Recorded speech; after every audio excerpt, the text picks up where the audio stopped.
నమస్కారం, సుఖీభవకు స్వాగతం. ఈరోజు సుఖీభవలో పిల్లల్లో ఆటిజం నయమవుతుందా?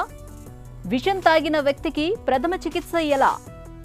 ఉల్లాసోదయానికి సాయం సంధ్యారాగం, షుగర్ జబ్బుతో కంటి రెటీనాలో వాపు, ఇంకా హెల్త్ టిప్. పసిబిడ్డ దినదిన ప్రవర్ధమానంగా ఎదుగుతూ ఉంటే ఆ తల్లిదండ్రుల ఆనందానికి అవధులు ఉండవు.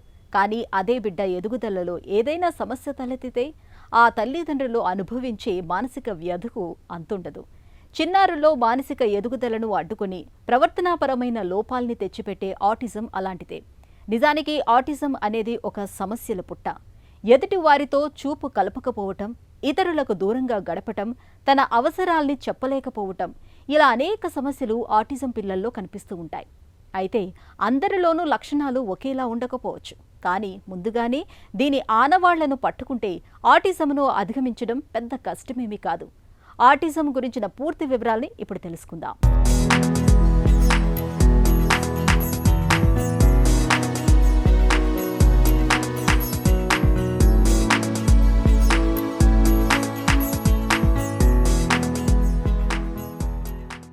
నవమాసాల తర్వాత అమ్మ కడుపు పంట పండి పండంటి బిడ్డ పొత్తిళ్లలోకి వచ్చాక ఇల్లంతా ఒకటే సంబరంగా ఉంటుంది. ముద్దులొలికే పసిబిడ్డ ఉనికితో రోజులు నెలలు ఇట్టే దొర్లిపోతుంటాయి. తెల్లారితే కాలం ఎలా గడిచిపోతుందో తెలియదు. మెడ నిలపడం, పాకడం, బోర్లా పడటం, తలెత్తి చూడటం, అత్త, తాత, అమ్మ అంటూ చిలక పలుకులు పలకటం, ఇలా బిడ్డకు సంబంధించిన ప్రతి మార్పు ఇంటిల్లిపాదిని ఎనలేని సంతోషంతో ముంచెత్తుతుంటుంది. అయితే ఇదంతా నాణ్యానికి ఓవైపు. మరోవైపు బిడ్డ శుక్లపక్ష చంద్రునిలా ఎదుగుతున్నప్పటికీ కొంతమంది పిల్లల్లో మానసికమైన ఎదుగుదల లోపాలు కనిపిస్తూ ఉంటాయి. చూపు కలపకపోవటం, పిల్లలతో కలవకుండా ఉండటం, మాటలు సరిగా రాకపోవటం, చేసిన పనినే పదే పదే చేయటం, కళ్ళల్లోకి నేరుగా చూడకపోవటం, నవ్వించినా నవ్వకపోవటం, ఒంటరిగా గడపటం, ఇలా చాలా రకాల లోపాలు కనిపిస్తూ ఉంటాయి. తమ అవసరాలను చెప్పలేక వేలు పట్టుకుని తీసుకెళ్లటం చేస్తూ ఉంటారు. ఈ రకమైన లోపాల్ని వైద్య పరిభాషలో ఆటిజంగా పిలుస్తారు. ఆటిజం అనేది దీన్ని జబ్బుగా మనం పరిగణించడం లేదా గుర్తించడం అంటే కూడా కావచ్చు. ఇది ఒక రకమైన మానసిక స్థితి, అంటే ఇట్ ఈస్ ఎ కండిషన్ అనే అనమాట. పిల్లలతో కలవడం కానీ, ఇంటరాక్ట్ చేయలేకపోవడం కానీ, ఇలాంటి వాటిలో ఇబ్బంది ఉంటుంది. ఆటిజంకి ట్రీట్మెంట్ చాలా ముఖ్యమైనది. మెడికల్ ట్రీట్మెంట్ అంటూ ఒకవేళ సివియర్ కేసెస్ లేదా ఇంకేమైనా కోమార్బిడ్ కండిషన్స్ అంటే ఇతర సమస్యలు అంటారు కదా, అలా ఏమైనా హైపర్ యాక్టివిటీ కావచ్చు, లేకపోతే ఫిట్స్ రావడం కావచ్చు, లేకుంటే ఇంకేమైనా సెన్సరీ ప్రాబ్లమ్స్ కావచ్చు, ఇలా ఉంటే అది కొంతవరకు ట్రీట్మెంట్ చేయొచ్చు. కానీ ముఖ్యంగా 3 థెరపీస్ అయితే వీళ్ళకి చాలా ఇంపార్టెంట్. ఒకటి behavioural therapy, occupational therapy, speech therapy. Attention improve చేయడం కోసము, లేదా ఫోకస్ పెంచడం కోసము, లేదా కుదురుగా కూర్చోవడం కోసము, లేదా కాన్సెప్ట్ లెర్నింగ్ అని అంటారు. జనరలీ వాళ్ళకి ఏ భాషను వ్యక్తీకరించలేకపోవడం వల్ల మనం కొంచెం కాన్సెప్ట్ లెర్నింగ్ అంటారు. వాళ్ళకి ముఖ్యంగా ఐడెంటిఫికేషన్ కూడా తెలియదు, లేదా ఫెమిలియర్ ఆబ్జెక్ట్స్ తెలియదు, లేదా ఫెమిలియర్ పీపుల్ని గుర్తుపెట్టుకోలేరు. సో దీనికోసం అని చెప్పి థెరపిస్టులు కొంచెం కంటిన్యూస్గా వీళ్ళతోటి రోజు ప్రాక్టీస్ చేయిస్తారు అనమాట. అలా మెల్లమెల్లగా వాళ్ళకి నేర్పియంగా ఒక 2 months తర్వాత 3 months తర్వాత ఆ స్కిల్ అనేది ఇంప్రూవ్మెంట్ అవుతుంది. ఆటిజం పిల్లల్లో భావ వ్యక్తీకరణ లోపాలు, ప్రవర్తనాపరమైన లోపాలు కొట్టొచ్చినట్టు కనిపిస్తూ ఉంటాయి. ఆటిజం లక్షణాలను మొదట్లో బుద్ధిమాంద్యం అనుకునేవారు. కానీ ఆటిజం అనేది బుద్ధిమాంద్యం కాదు. ఆటిజం పిల్లలు బుద్ధిమాంద్యం పిల్లల్లాగా స్తబ్దుగా ఉండరు, చురుకుగానే ఉంటారు. అయితే ఇతరులతో కలివిడిగా ఉండకపోవటం, నేర్చుకోకపోవటం వంటి వాటి మూలంగా కొందరు ఆటిజం పిల్లల్లో పెద్దయ్యాక బుద్ధిమాంద్యం లక్షణాలు కనపడవచ్చు. ఆటిజంకు కారణమేమిటి అన్నది ఖచ్చితంగా తెలియదు. అయితే జన్యుపరమైన, పర్యావరణ అంశాలు రెండూ ఆటిజంకు దారితీస్తున్నట్లు అధ్యయనాలు పేర్కొంటున్నాయి. మెదడు ఎదుగుదలకు తోడ్పడే జన్యువులు, క్రోమోజోములు ఆటిజంకు కారణమవుతుండొచ్చుననే భావన ఉంది. గర్భధారణ సమయంలో తల్లికి వచ్చే వైరల్ ఇన్ఫెక్షన్లు, కాన్పు సమయంలో బిడ్డ మెదడుకు తగినంత ఆక్సిజన్ అందకపోవటం, నెలలు నిండకముందే కాన్పు కావటం, తక్కువ బరువుతో పుట్టడం వంటివన్నీ కారణాలు కావచ్చని నిపుణులు భావిస్తున్నారు. అయితే ఇవేవి పూర్తిగా నిరూపణ కాలేదు. బిహేవియరల్ థెరపీలో ముఖ్యంగా వాళ్ళకి బేసిక్ కాన్సెప్ట్ లెర్నింగ్ ఉంటుంది. అంటే వాళ్ళకి ఐడెంటిఫికేషన్ కావచ్చు, ఆబ్జెక్ట్ ఐడెంటిఫికేషన్ కావచ్చు, లేకపోతే ఫెమిలియర్ పీపుల్ కావచ్చు, లేదా వాళ్ళ బాడీ పార్ట్స్ కావచ్చు, లేకుంటే వాళ్ళ అటెన్షన్ డెవలప్మెంట్ చేయడం కోసం కావచ్చు, లేదు కాన్సన్ట్రేషన్ ఇంప్రూవ్ చేయడం కోసం కావచ్చు, టాస్క్స్ని కంప్లీట్ చేయడం కావచ్చు, ఇవన్నీ వాళ్ళ అవగాహన కోసం అని చెప్పి బిహేవియరల్ థెరపీని చేస్తారు. బిహేవియరల్ థెరపీ అనేది ఒక రోజుతో లేదా ఒక నెలతో కాదు, అది కొంచెం చాలా లాంగ్ టర్మ్ ట్రీట్మెంట్ అనే నేను అంటాను. దీంతోపాటు ఆక్యుపేషనల్ థెరపీ అని అంటారు. ఆక్యుపేషనల్ థెరపీ అనేది ఏమంటే మనకు 5 సెన్సెస్ ఉంటాయి. ఈ సెన్సెస్ని ఇంటిగ్రేషన్ చేసుకోవడం కోసం అని చెప్పేసి ఆక్యుపేషనల్ థెరపీస్ ఇస్తారు. దానివల్ల వాళ్ళకి ఫోకస్ పెరుగుతుంది, ఐ కాంటాక్ట్ ఇంప్రూవ్ అవుతుంది. ఈ సెన్సరీ ఓవర్లోడ్ అని అంటారు అనమాట. ఆ సెన్సరీ ఓవర్లోడ్ని తగ్గించడానికి ఇది నిజంగానే చాలా సహాయపడుతుంది. ఈ స్పీచ్ థెరపీలో ముఖ్యంగా వాళ్ళకి భాషలో చాలా ఇబ్బందులు ఉంటాయి. అంటే వాళ్ళు ఒక్కోసారి ఎకోలోలియా ఉంటుంది, లేదా జార్గన్ స్పీచ్ ఉంటుంది, లేదా క్వశ్చన్ని రిపీట్ చేస్తూ ఉంటారు, లేకుంటే వాళ్ళు భాషని గ్రహించలేదు, లేదా అర్థం చేసుకోలేరు, అర్థం చేసుకున్న దాన్ని ఎగ్జిక్యూట్ చేయలేరు.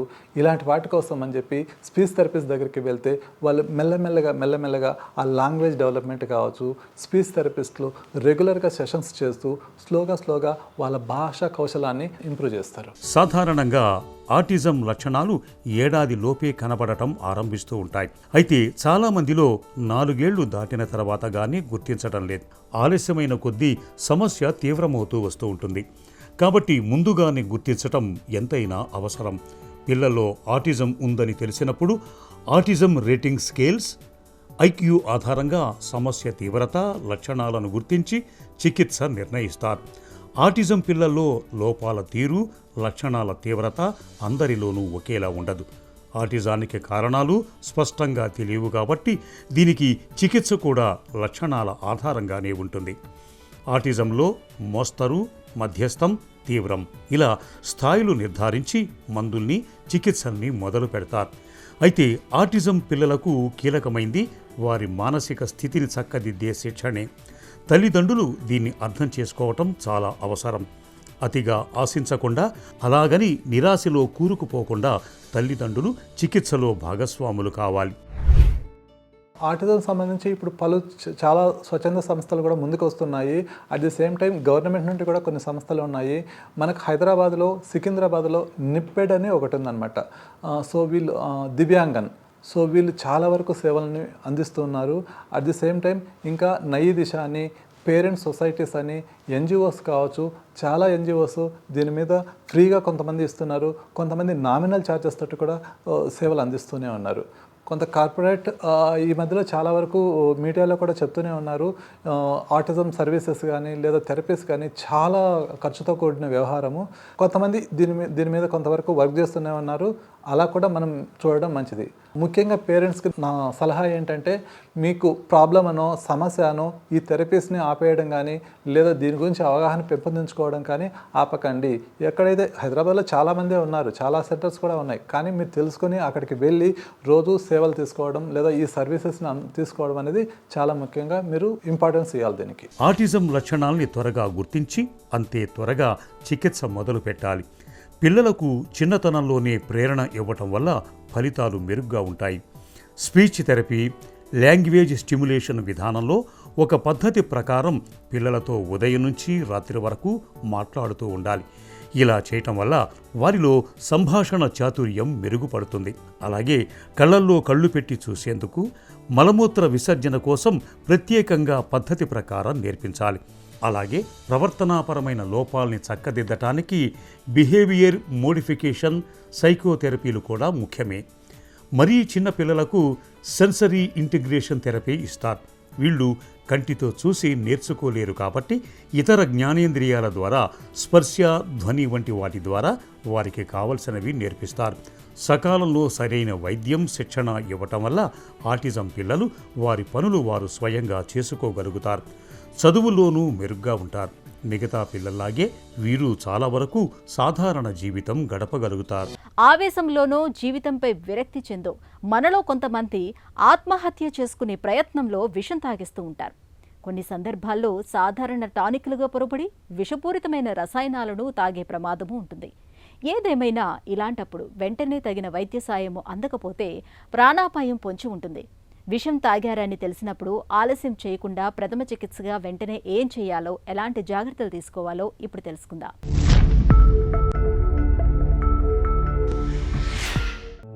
విషం తాగినప్పుడు నోరు, పెదవుల చుట్టూ కాలిన గాయాలు లేదా ఉబ్బినట్లుగా వాపు కనిపిస్తుంటుంది.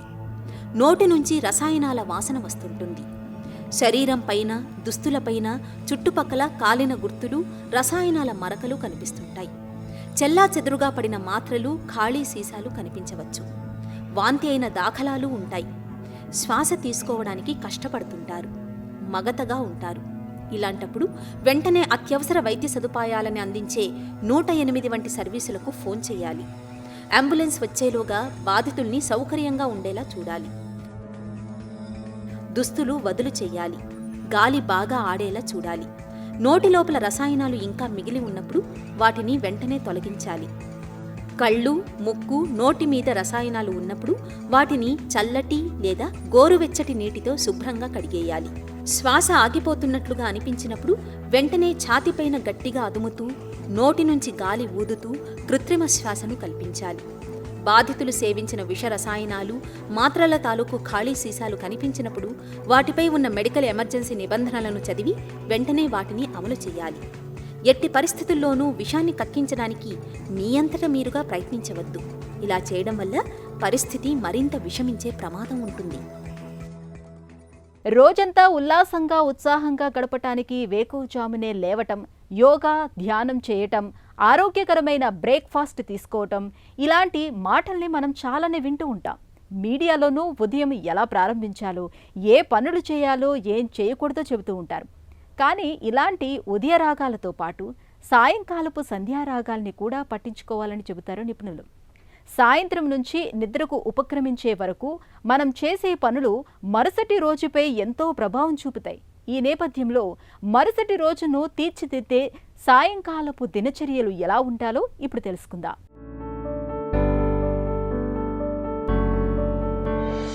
మనం రోజును ఎలా ముగిస్తున్నామన్నది మన నిద్ర నాణ్యతను, ఆత్మస్థైర్యాన్ని, తదుపరి రోజు మన శక్తిని నిర్ణయిస్తుంది.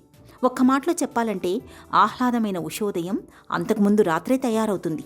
సాయంత్రపు అలవాట్లు ఉషోదయాన్ని ఉత్సాహంగా, జీవితాన్ని నాణ్యంగా తీర్చిదిద్దుతాయి. మన మెదడు రోజంతా ఎన్నో విషయాలను శోషించుకుంటుంది. రాత్రికి ఎన్నో ఆలోచనలతో నిండిపోతుంది. ఈ పరిస్థితి గందరగోళానికి కారణం కావచ్చు, నిద్రకు భంగకరంగా మారొచ్చు.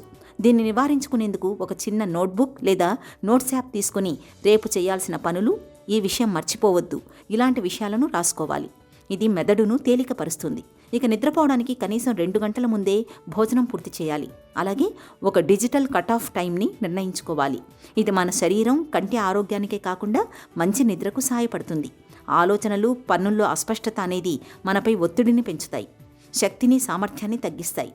ఇలాంటప్పుడు పనుల్ని ముఖ్యమైనవి, మధ్యస్థాయివి, చిన్నవిగా విభజించుకుంటే వాటిని పూర్తి చేయడం సులభమవుతుంది. ఇక పొద్దున్నే శుభ్రమైన వాతావరణం ఉంటే మన రోజు శక్తిమంతంగా ప్రారంభమవుతుంది. అందుకే రోజు ఓ 10 నిమిషాలు క్లీనప్ టైంగా కేటాయించాలి. వంటగదిని శుభ్రపరచడం, టేబుల్ మీద ఉన్న చెత్తను తొలగించడం, సోఫా మీద వేసిన బట్టలు సర్దడం వంటివి ఈ కోవలోకే వస్తాయి. ఆహారం విషయానికి వస్తే ఉదయాన్నే ఏం వండుకోవాలి, ఏం తినాలని గాబరా పడిపోతుంటాం. అందుకే ముందు రోజే ఈ ప్రణాళిక ఆలోచించుకోవాలి. కూరగాయలు తరిగి ఫ్రిడ్జ్లో పెట్టుకోవడం, డ్రై ఫ్రూట్స్ని ఓ ప్యాకెట్లో పెట్టడం మొదలైనవి ముందుగానే చేసుకోవచ్చు.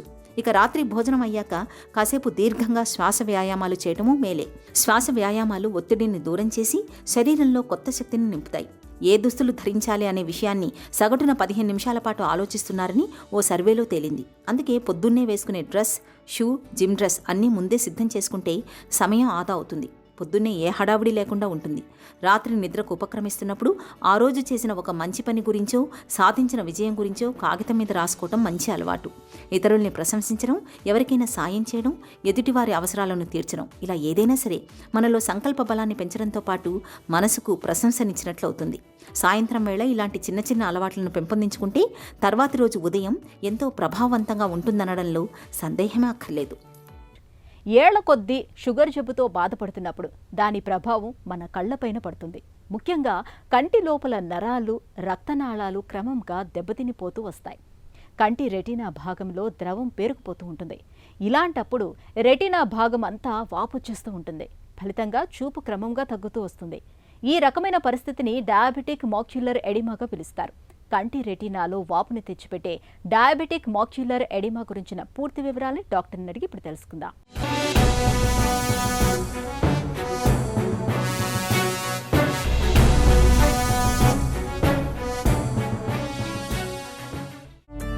డయాబెటిక్ మ్యాక్యులర్ ఎడిమా అంటే ఏంటి?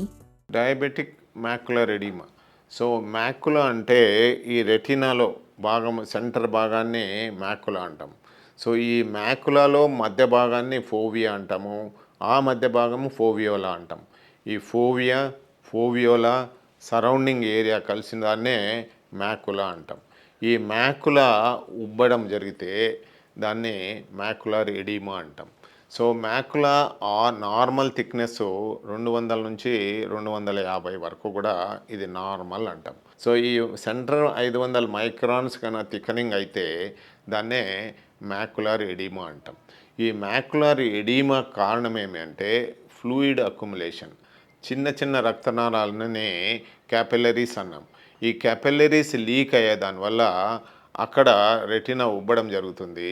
అప్పుడు దాన్నే మ్యాక్యులర్ ఎడిమా అంటాం. డయాబెటిక్ మ్యాక్యులర్ ఎడిమా ఎందుకు వస్తుంది? అన్కంట్రోల్డ్ డయాబెటీస్ ఉన్నప్పుడు ఈ చిన్న చిన్న రక్తనాళాల్లో దాన్ని క్యాపిలరీస్ అంటాం. ఈ క్యాపిలరీస్ మేడప్ ఆఫ్ 2 cells. ఒక సెల్ పేరు ఎండోథీలియము, ఒక సెల్ పేరు పెరిసైట్. ఈ పెరిసైట్స్ అనేటివి ముందు వెళ్ళిపోతాయి, తర్వాత ఎండోథీలియం అనేది పోతుంటుంది. సో ఈ సెల్ డెత్ అయినప్పుడు క్యాపిలరీ పర్ఫ్యూజన్, క్యాపిలరీ సర్క్యులేషన్ అనేది కంప్లీట్గా పోతుంది. అప్పుడు ఫ్లూయిడ్ ఊజ్ కావడం, బ్లడ్ ఊజ్ కావడం, ఇంకా కొన్ని దాంట్లలో కంప్లీట్గా సర్క్యులేషనే ఆగిపోవడం వల్ల ఇది జరుగుతూ ఉంటుంది. దీనికి కారణం ఏమి అంటే high blood sugar, long standing sugar, దీనికి తోడుగా బీపీ ఉండడం, దీనికి తోడుగా హై కొలెస్ట్రాల్ ఉండము, దీనికి తోడుగా స్మోకింగ్, దీనికి తోడుగా ఆల్కహాల్, దీనికి తోడుగా కిడ్నీ డిసీజ్, దీనికి తోడుగా హార్ట్ డిసీజ్, ఇలాగా అన్నీ కలిపినప్పుడు ఈ డయాబెటిక్ మ్యాక్యులర్ ఎడిమా అనేది మనం ఎక్కువగా చూస్తున్నాం. డయాబెటిక్ మ్యాక్యులర్ ఎడిమా లక్షణాలు ఎలా ఉంటాయి? ఈ మ్యాక్యులర్ ఎడిమా ఉన్న వాళ్ళకు సెంట్రల్ విజన్ తగ్గిపోవడం, చిన్న చిన్న అక్షరాలు చూడలేకపోవడము, ఏదైనా మ్యాగ్నిఫైయర్ కావాలా ఇంకొకటి చూడాలా అనేది ఒక యాటిట్యూడ్ వస్తుంది. రెండవది ఇక్కడ కోన్స్ అనేటివి ఉన్నాయి కాబట్టి కోన్స్ దేనికి పనికొస్తాయంటే కలర్ విజన్. ఈ కలర్ విజన్ తగ్గిపోయి అన్నీ కూడా వాళ్ళకు బ్లాక్ అండ్ వైట్గానే కనపడుతుంటుంది, కలర్స్ అస్పష్టంగా జరుగుతుంటాయి. ఇంకోటి రెటీనా ఉబ్బడం వల్ల ఈ వస్తువు స్ట్రెయిట్ బదులు వంకరగా కనపడము ఉంటుంది. ఇంకోటి బాగా ఎడిమా ఉన్న వాళ్ళకి ఏమవుతుందంటే పెద్ద వస్తువు చిన్నగా క్రంపులు అయిపోయి కనపడుతుంటుంది, మనిషి షార్ట్గా కనపడము, ఇంకొక బాల్ ఇలా కంప్రెస్ అయ్యి కనపడము, అన్ని చిన్న చిన్న అయిపోయినాయి సార్ నా వస్తువులు అనడము జరుగుతూ ఉంటాయి. డయాబెటిక్ మ్యాక్యులర్ ఎడిమాతో తలెత్తే సమస్యలు ఎలా ఉంటాయి? ఈ కాంప్లికేషన్స్ లాంగ్ స్టాండింగ్ మ్యాక్యులర్ ఎడిమాలో ఎంత ట్రీట్మెంట్ ఇచ్చినా కానీ వాళ్ళకు ఒరిజినాలిటీ ఉండదు. ఎందుకు అంటే అక్కడ సెల్ డెత్, ఈ రాడ్స్ అండ్ కోన్స్, ముఖ్యంగా కోన్ డెత్ జరిగిపోయేసి permanent loss of central vision వచ్చే అవకాశం ఉంది. తర్వాత వాళ్ళు స్మాల్ లెటర్స్ పికప్ అది ఉండదు. ఇంకా కొంతమందిలో లాంగ్ స్టాండింగ్ ఎడిమా ఉన్నప్పుడు అవుటర్ రెటినా పోయినప్పుడు లెమెల్లార్ మ్యాక్యులర్ హోల్ అనేది ఫామ్ అవుతుంది.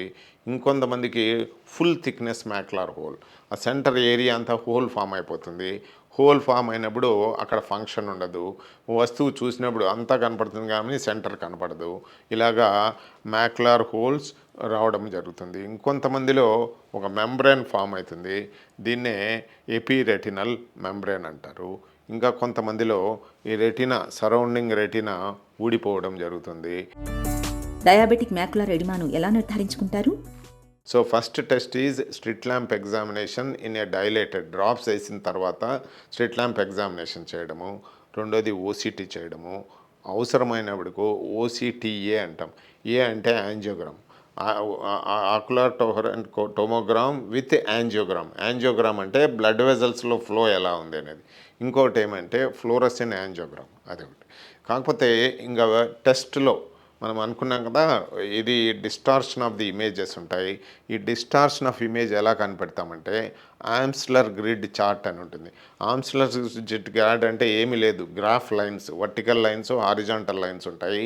వీన్ని ఒకసారి ఒక కన్ను మూసి చూడమంటే వాళ్ళు క్లియర్గా ఈ కన్ను ఉన్నట్లు ఈ కన్ను లేదు, ఈ లెటర్స్ అన్నీ వంకర టింకరగా ఉన్నాయి, క్రౌడింగ్ ఉన్నాయని చెప్తుంటే మనం ఏమని డయాగ్నోస్ చేయాలంటే this patient is having macular oedema అనేది. But in routine clinical practice 100% కనుక్కోవాలంటే ఓసిటీ టెస్ట్ అయితే అవసరం. డయాబెటిక్ మ్యాక్యులర్ ఎడిమాకు చికిత్స ఎలా ఉంటుంది? ట్రీట్మెంట్ ఏమి అంటే జనరల్ ట్రీట్మెంట్ ఒకటి, ఐ ట్రీట్మెంట్ ఒకటి. జనరల్ ట్రీట్మెంట్ ఆఫ్ సిఎంఈ ఏమంటే డయాబెటిక్ కంట్రోల్ ఉందా లేదా, హెచ్బిఏవన్సి అంటే 3 మాసాల యావరేజ్ షుగరు <7కు తీసుకురమ్మని చెప్పాలి పేషెంట్కు. రెండోది sugar at any time 200 cross కాకుండా చూడమనేది. లిపిడ్స్ విత్ ఇన్ నార్మల్ లిమిట్స్లో, లిపిడ్స్ అంటే కొలెస్ట్రాల్ అవి విత్ ఇన్ నార్మల్స్లో ఉండాలి. బీపీ నార్మల్ ఉండాలి. స్మోకింగ్ ఉంటే ఇమీడియట్గా ఆపేయమనాలా. జనరల్ హెల్త్ ఇంప్రూవ్ చేసుకుంటే అది ఒక treatment. I part of treatment ఏమి అంటే ఫార్చునేట్లీ ఇంతకుముందు లేవు, ఇప్పుడు యాంటీవెజ్ ఇంజెక్షన్స్, కంటి లోపల ఇచ్చే ఇంజెక్షన్స్ ఇంట్రావిట్రియల్ ఇంజెక్షన్స్ అంటాం.